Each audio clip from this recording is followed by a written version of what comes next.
तो 10 साल के बाद चुनाव कमिश्नर को फांसी की सजा देंगे। 9 अगस्त 1942 को गांधी ने क्विट इंडिया मूवमेंट शुरू किया। गांधी ने क्विट इंडिया मूवमेंट शुरू किया था। उसके बाद अंग्रेजों ने भारत छोड़कर जाने का फैसला किया।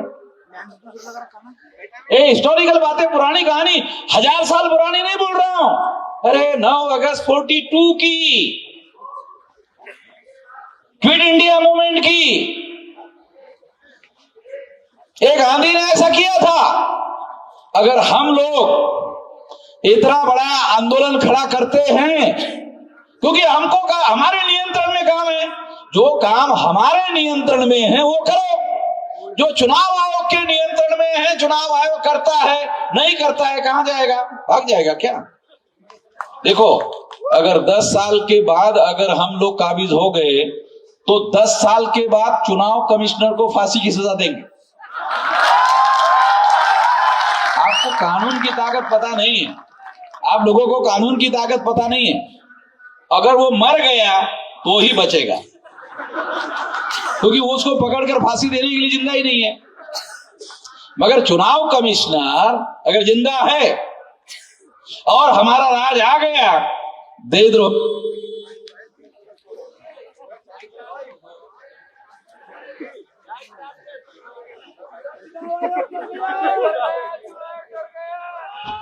हेलो, हाँ, तो अगर वो मर गया तो ही बचेगा। अगर रिटायर्ड हो गया और पेंशन खा रहा है, पेंशन ही खाता रहेगा, तो वो 10 साल 20 साल के बाद भी देशद्रोह का मुकदमा फेस करना पड़ेगा उसको। ये देशद्रोह का काम है। ये जो वो कर रहे हैं, ये देशद्रोह का काम कर रहे हैं। वो बख्शेंगे नहीं, वो जाएंगे नहीं। कहां जाएंगे, कहां भागेंगे? भारत के बाहर हाँ, एक रास्ता ये है, भारत के बाहर। मगर हमारी, अगर मान लो अमेरिका में गए तो हम अमेरिका के साथ एग्रीमेंट करेंगे, ये लोगों को भारत भेजो। अरे भाई, जो शासन करने का हुनर है ना, तो ये उसके बाद सही चीजें कर सकते हैं, हर चीज कर सकते हैं। तो दुनिया में आप जाओगे कहां? अमेरिका बोलेगा ये इसको क्यों भेजना, हमारे देश में अपराध किया, अब अपराधी को संरक्षण क्यों दे? बात तो सही, मानना पड़ेगा उसको कि अपराधी को नहीं दे सकते हम संरक्षण। तो अपराधी बोले हाँ ठीक है, ले गए। तो इस तरह से मैं आपको ये बताना चाहता हूं कि आने वाले समय में हम लोगों को ये बहुत बड़ा राष्ट्रीय स्तर का आने वाले समय में आंदोलन खड़ा करने के लिए एक बड़ा इशू है। देखो, आंदोलन खड़ा करने के लिए इशू भी तो चाहिए ना, है? आंदोलन खड़ा करने के लिए इशू चाहिए कि नहीं? अब उन्होंने दे दिया। मैं, आपका सोचने का तरीका अलग है, मेरा सोचने का तरीका क्या है मालूम? इस मामले को सॉल्व ना करे तो ही ठीक है। मैं थोड़ा अलग तरीके से सोचता, मेरे सोचने का तरीका अलग है। क्यों? मान लो सॉल्व कर दिए तो साला आंदोलन कैसा करेंगे? आंदोलन करेंगे तो करोड़ों लोगों को अपने समर्थन में खड़ा करेंगे, और करोड़ों लोगों का आंदोलन नहीं रहेगा, आंदोलन जन आंदोलन हो जाएगा। और अगर आंदोलन जन आंदोलन हो गया तो ये जो 3.5% लोग हैं, ये 3.5% लोगों की हम लोग मुक्त हो जाएंगे, आजाद हो जाएंगे, और हम लोग इस देश के आजाद नागरिक होंगे और हमारा इस देश में राज भी होगा। मैं ऐसा मानकर चलता हूं कि ये कहानी अब 7-8 साल की है, ज्यादा लंबी नहीं है। ये जो हमारा राज और हमारी मुक्ति की जो बात मैं आपको बता रहा हूं, क्योंकि मैं आंख लगा कर देखता हूं, आप लोगों को आंख खुली रख के भी दिखता नहीं है। क्यों? क्योंकि मैं तो दूरदृष्टि से देखता हूं और डेली सारे देश को और सारे समाज को और लोगों को जगाने के काम में लगा हुआ हूं, तो मैं उस हिसाब से सोचता हूं। मैंने 18 साल कुछ महीने की मेरी उम्र थी, तब से लगा हुआ हूं, और अभी मेरी उम्र 67 साल की है।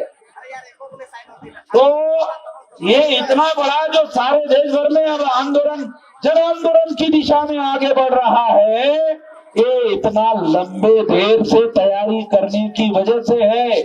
आप लोगों को लगता है 8 साल, ओ अरे बहुत लंबा है। हमारे लोगों को ऐसा लगा 8 साल बहुत लंबा है। ये जो नौजवान लोग हैं, 8 साल में तो ये लोग हुक्मरान बनने के लिए परिपक्व हो जाएंगे, तैयार हो जाएंगे। इसलिए ये तैयार हो जाएंगे तो जरूरी थोड़ी है कि वामन मेश्राम को ही हुक्मरान बनना चाहिए। आप में से भी कोई आदमी हुक्मरान बने, क्यों नहीं बनना चाहिए? इसके समाज को तैयार कर रहे हैं, इसलिए ये काम चल रहा है, ये कारवां चल रहा है। हम लोग अपने लिए नहीं लड़ रहे हैं, हमारे कौम के लिए लड़ रहे हैं, इंडिविजुअल के लिए नहीं लड़ रहे हैं। ये बात साथियों हम लोगों को ध्यान देना बहुत ज्यादा जरूरी है। साथियों देखो, एक बात और मैं आपको बताना चाहता हूं, वो ये है कि आज से 2010 में जब ये मामला मैंने खड़ा किया था, तब कोई जानता नहीं था, बल्कि मेरे ही कार्यकर्ता मुझे ये कहते थे, काम का ये तो आदमी को यार अकलमंद मानते थे, वामन मेश्राम को तो सेंसिबल आदमी मानते थे, ये क्या गलत बात, गलत मुद्दा लेके गए। तो इतनी समझदारी और इतनी अक्ल जो है, इतना आसान काम तो है नहीं कि सभी के पास हो जाए। अगर सभी के पास हो जाए तो फिर वामन मेश्राम राष्ट्रीय अध्यक्ष कैसे बनेगा? वामन मेश्राम राष्ट्रीय अध्यक्ष नहीं बनेगा ना। तो फिर उसके लिए ये समझदारी होना बहुत जरूरी है, ये जानकारी होना बहुत जरूरी है। तो मैं आपको आखिरी बात कहकर अपनी बात समाप्त करना चाहता हूं साथियों, कि आज से 2010 को ये मामला जब हमने खड़ा किया, तो ये मामला खड़ा करने के बाद में ये कोई नहीं जानता था। आज ये मामला राष्ट्रीय इशू हो गया है, नेशनल इशू हो गया है। नेशनल इशू हो गया, इसका मतलब है अब ये मामला हल होने की दिशा में नेशनल एजेंडे पर आ गया है। और पवार साहब इंडिया गठबंधन के बड़े नेता है, वो इस बात को मान गए। इसका मतलब इंडिया गठबंधन में भी मामला अंदर पहुंच गया है। और इसलिए मैं एक बात, आखिरी बात कहकर आपको कुछ आंकड़े हैं बहुत चौंकाने वाले, आपको बताना चाहता हूं। क्या आप में से कितने लोगों को यह पता है? अरे भाई, आप मट्टी के ढेले हो जो पानी से भरभरा जाओगे। मट्टी के ढेले हैं जो पानी गिरने से भरभरा जाओगे। मैं भी तो इधर ही हूं। अभी मट्टी के ढेले नहीं हो, अभी क्या होगा, ज्यादा से ज्यादा क्या होगा, कपड़े गीले होंगे ना। तो शरीर में गर्मी है, ज्यादा से ज्यादा कपड़े गीले होंगे। तो आखिरी बात आपको बताना चाहता हूं, देखो 2019 के चुनाव में मोदी को वोट परसेंटेज पड़ा 37.7%। मोदी को कितना परसेंटेज वोट था? 37.7%। और इंडिया गठबंधन अभी जो बना, उनके पास कितना परसेंटेज वोट है? 62.3%। आ रहा, कुछ समझ में आ रहा? तो मोदी को ऐसा लगता है कि वो चुनाव नहीं जीत सकता।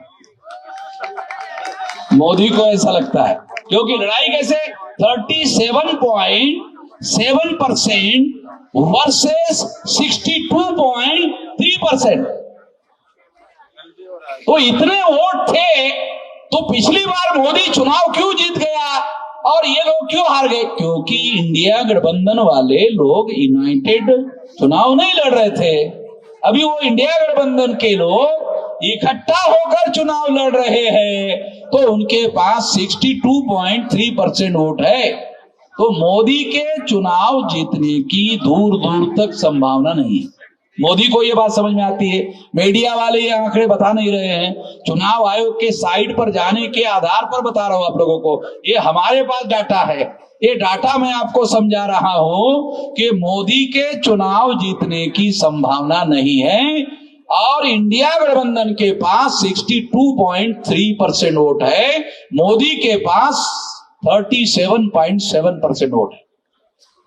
और 10 साल का सरकार चलाने के बाद कुछ लोग उसके समर्थक विरोध में भी हो गए, कुछ विरोध में भी हो गए हैं, इसलिए राम मंदिर बनाने की बातें करने लग गए। सरकार का काम तो नहीं मंदिर बनाना, मगर मंदिर बनाने की बात जो मोदी कर रहा है तो उसका कारण ये है कि उसको लगता है कि मैं चुनाव शायद नहीं जीत सकता, इसलिए मंदिर बनाने के झंझट में पड़ा हुआ है। तो इस वजह से ये आखिरी बात मैं आपको समझा रहा हूं, आने वाले समय में ये जो चुनाव है इंडिया गठबंधन वर्सेस इंडिया गठबंधन, तो इसमें बदलाव हो सकता है। इस बदलाव को रोकने का काम ईवीएम के द्वारा हो सकता है। इस बदलाव को रोकने का काम ईवीएम के द्वारा हो सकता है। अगर चुनाव आयोग और शासक वर्ग ने ऐसा करने का काम किया तो मैं शासक वर्ग को चेतावनी देता हूं, हिंसा होगी। अभी कुछ लोग कह रहे हैं ईवीएम, मेश्राम जी ईवीएम फोड़ने का आदेश दे दो, मैं इससे सहमत नहीं हूं। ईवीएम फोड़ने के लिए मैं अभी आपको कोई आदेश देने के पक्ष में नहीं हूं। चुनाव आयोग को विचार करने के लिए 10 दिन का और समय देता हूं। 10 दिन के बाद फोड़ने का वीडियो बनाऊंगा। 10 दिन के बाद 10 दिन तक चुनाव आयोग के अधिकारियों को सोचने के लिए समय दे रहा हूं। कुछ लोगों ने मुझे कहा, क्योंकि ये सारी बातें आपको समझ में आ जाए, अरे इतनी जल्दी आप वोट देने का मामला, बैलेट पेपर का मामला करोगे तो इतनी जल्दी बैलेट कैसे छपेंगे? तो उनको, हमारे लोगों को जानकारी तो होती नहीं है। अरे कैंडिडेट का आखिरी नाम डिक्लेयर होने के बाद छपाई का ऑर्डर होता है भाई। और गधे लोग, अरे हमारे लोग जो है ना गधे लोग, अरे उनको समझ ही है नहीं ज्यादा। आखिरी कैंडिडेट का नाम जब डिक्लेयर होता है उसके बाद छपाई का ऑर्डर होता है बैलेट पेपर में। ईवीएम मशीन में तो 6 महीने पहले बनाना पड़ता है। बैलेट पेपर में जो कैंडिडेट, कौन आदमी चुनाव लड़ने वाला है कोई पता तो है नहीं चुनाव आयोग को, और हर चुनाव क्षेत्र में अलग अलग बैलेट पेपर छपते हैं, क्योंकि हर चुनाव क्षेत्र में अलग अलग कैंडिडेट होते हैं और कहीं कहीं जो है 50 होते हैं, 60 हो जाते हैं, उसी हिसाब से छपते हैं। तो आप लोगों को ये समझना होगा कि बैलेट पेपर पर चुनाव करने के लिए आसान काम है, ज्यादा काम, मुश्किल काम नहीं है। ये काम होना चाहिए।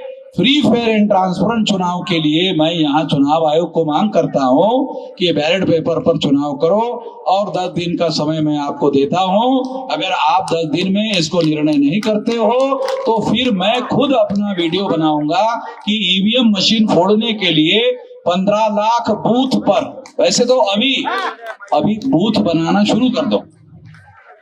ये जो मशीन फोड़ने के लिए 50% काम तो कर ही दो, बूथ बनाना शुरू कर दो। अगर बूथ बनाने से चुनाव आयोग मान गया, अगर चुनाव आयोग मान गया, बूथ बनाने से मान गया, तो ये बूथ का उपयोग शासक वर्ग बनाने में करेंगे। ऐसे काम लेना पड़ेगा। अगर मान लो बूथ वाइज संगठन बन गया तो इसका उपयोग शासक वर्ग बनाने के लिए करेंगे, और नहीं तो फोड़ने तोड़ने के लिए करेंगे। तो इसलिए आने वाले समय में मैं ये आखिरी बात कहना चाहता हूं, आप शांति से सुनो, और ऐसा कहकर मैं अपनी बात समाप्त करना चाहता हूं। आप यहाँ बहुत भारी संख्या में 32 राज्यों से लोग आए हुए हैं और सारे देश भर से आए हुए लोग हैं। ये आपको लड़ाई जीतना है तो 6 लाख गांवों में और बूथ लेवल का 15 लाख लोगों का संगठन आप खड़ा कर दो। जो चाहते वो हो जाएगा।